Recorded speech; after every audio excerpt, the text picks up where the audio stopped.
सातवीं क्लास के प्यारे बच्चों, ये आपकी विज्ञान की वर्कशीट है। इसका नंबर है 34 और इस पे आज की डेट पड़ी हुई है 25 नवंबर।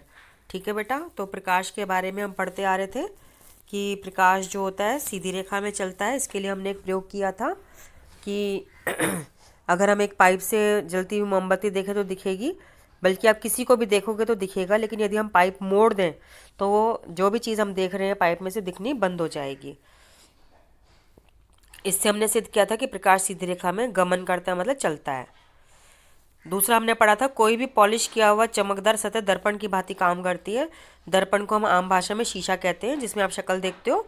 सीढ़ी चमकती है, सीढ़ी पे भी आपकी शक्ल दिखाई देती है। नए बर्तन होते हैं क्योंकि वो चमकदार सतह होती है, पॉलिश की होती है, उस पर भी आपकी फोटो दिखाई देती है। लेकिन हमने विज्ञान में कहा था कि फोटो नहीं बोलेंगे, प्रतिबिंब बोलेंगे, और आप जो है बिंब हो गए। तो जो प्रतिबिंब पर्दे पे प्राप्त किया जा सके वास्तविक प्रतिबिंब कहते हैं, जिसके लिए हमने बताया था कि जो कैमरा होता है, चाहे फ़ोन का हो, चाहे आप दुकान पे फ़ोटो खिंचवाने जाते हो, तो वो आपको कागज़ पे आपकी फ़ोटो निकाल के देता है। कैमरे में भी आपकी फ़ोटो आ जाती है, तो वो पर्दा होता है जिस पे वो फ़ोटो आती है, तो उसको हम वास्तविक प्रतिबिंब कहते हैं। और ये हमेशा उल्टा बनता है। एक एक स्थिति ऐसी होती है जब सीधा बनता है, वो बाद में पढ़ेंगे हम। जिस प्रतिबिंब को पर्दे पे प्राप्त नहीं किया जा सकता उसे आभासी प्रतिबिंब कहते हैं। जैसे जिस शीशे में आप शक्ल देखते हो उसको हम समतल दर्पण कहते हैं। उसमें जो फोटो बनती है यानी प्रतिबिंब बनता है वो पर्दे पे नहीं आता, इस वजह से उसको हम आभासी प्रतिबिंब कहते हैं। फिर हमने पढ़ा था समतल दर्पण द्वारा बना प्रतिबिंब सीधा होता है, आभासी होता है, और बिंब यानी वस्तु के समान आकार का होता है। तो आपको खुद ही पता है, आप अपनी शक्ल देखते हो, जितने बड़े आप हो उतनी बड़ी शक्ल आपको दिखाई देती है। तो आप क्या हो, बिंब, और शक्ल क्या है, प्रतिबिंब। तो वही समान आकार की हो गई ना। अच्छा, जितना पीछे आप खड़े होते हो उतनी पीछे आपका प्रतिबिंब बनता है। अगर आप शीशे से समतल दर्पण से पीछे जाओगे तो आपका प्रतिबिंब भी पीछे जाता दिखाई देता है। आप समतल दर्पण की तरफ, शीशे की तरफ आओगे तो आपको आपका प्रतिबिंब भी आगे की ओर बढ़ता दिखाई देता है। तो यानी समान दूरी पे बना होता है।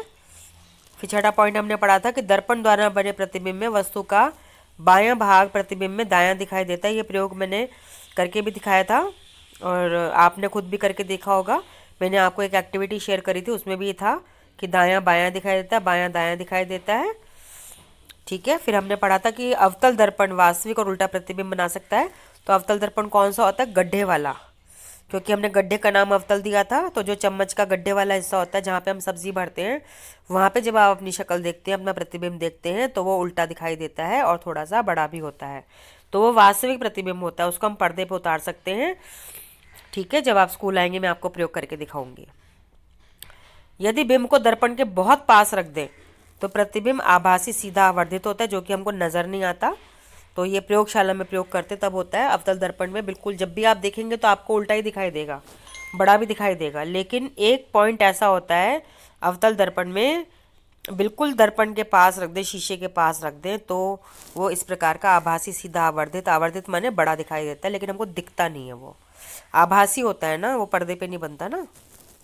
जो उत्तल दर्पण होता है, उत्तल दर्पण कौन सा था, पहाड़ की तरफ, यानी जो चम्मच का पिछला हिस्सा होता है जहाँ आप सब्जी नहीं भर सकते, पहाड़ की तरह से उठा हुआ हिस्सा होता है, वहाँ पे आपकी हमेशा प्रतिबिंब सीधा होगा, आभासी होगा, आकार में छोटा होता है। तो उत्तल दर्पण वो हो गया। गाड़ियों के जो शीशे होते हैं, ड्राइवर जहाँ बैठता है, बाहर की तरफ जो दो शीशे लगे होते हैं, साइड व्यू मिरर कहते हैं जिसे, दो शीशे, वो उत्तल दर्पण होते हैं। और जो उसके सिर के पास रखा लगा होता है शीशा, जिसको हम रियर व्यू मिरर यानी पीछे से आने वाली गाड़ियों वाला शीशा बोलते हैं, वो भी उत्तल दर्पण होता है। ठीक है बेटा, तो ये कुछ प्रयोग करके दिखाए गए हैं आपको। ठीक है, तो ये प्रयोग जब हम स्कूल आएंगे तब बात करेंगे।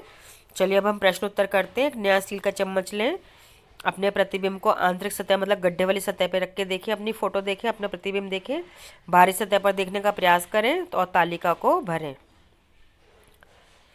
तो स्टील का चम्मच में आपने करा आंतरिक सतह, आपको कैसा दिखाई दिया, उल्टा और बड़ा, बाहरी सतह पे सीधा और छोटा। स्टील का ग्लास है, इसमें अंदर जहाँ पानी भरते हैं वहाँ पे देखा आपने, नए ग्लास लेना बेटा, तो उसमें कैसा दिखाई दिया, क्योंकि वो गड्ढा होता है तो उल्टा और बड़ा होगा, और बाहरी सतह पर सीधा और छोटा होगा। ऐसे स्टील की कटोरी में अंदर की सतह कौन सी हुई, जो कि गड्ढा है जहाँ पे हम सब्जी भरते हैं, तो वहाँ पे कैसा बना होगा, उल्टा और बड़ा, और बाहर की सतह में क्या बना होगा, सीधा और छोटा। इस लेसन को, प्रकाश वाले लेसन को बुक में से पढ़ना बहुत ज़रूरी है। जितनी भी फोटो बनी हुई है, चित्र बने हुए हैं, सबको ध्यान से देखिए, एक एक शब्द पढ़िए, आपको बहुत समझ में आएगा। और जैसे हम स्कूल खुलेंगे मैं आपको प्रयोग करके दिखाऊंगी तो उसमें आपको और अच्छा समझ में आएगा। लेकिन बेटा अपने आप को स्वस्थ रखना है। कोविड-19 बीमारी बहुत बुरी बीमारी है, कोरोना वायरस से फैल रही है। इसके लिए आपको मुंह पे मास्क लगा के रखना है, क्योंकि नाक और मुंह के द्वारा ही ये कोरोना वायरस शरीर में घुस रहा है। 2 गज की दूरी का पालन कर रहा है, जिससे कि संक्रमित व्यक्ति का थूक या पानी, शरीर का पानी आपके ऊपर ना गिरे। और बाजार में हम घूम रहे हैं, स्कूल आ रहे हैं, कहीं पे भी आ रहे हैं, तो रास्ते में हवा में इसकी छींटें होती हैं, तो वो आपके हाथ पे गिरती होंगी। और हाथ से ही आप नाक भी पोंछ लेते हो, खाना भी खा लेते हो, इसलिए उनका धोना बहुत ज़रूरी है। अच्छे से साबुन से हाथ धोएं जब आप घर वापस आएँ। ठीक है बेटा।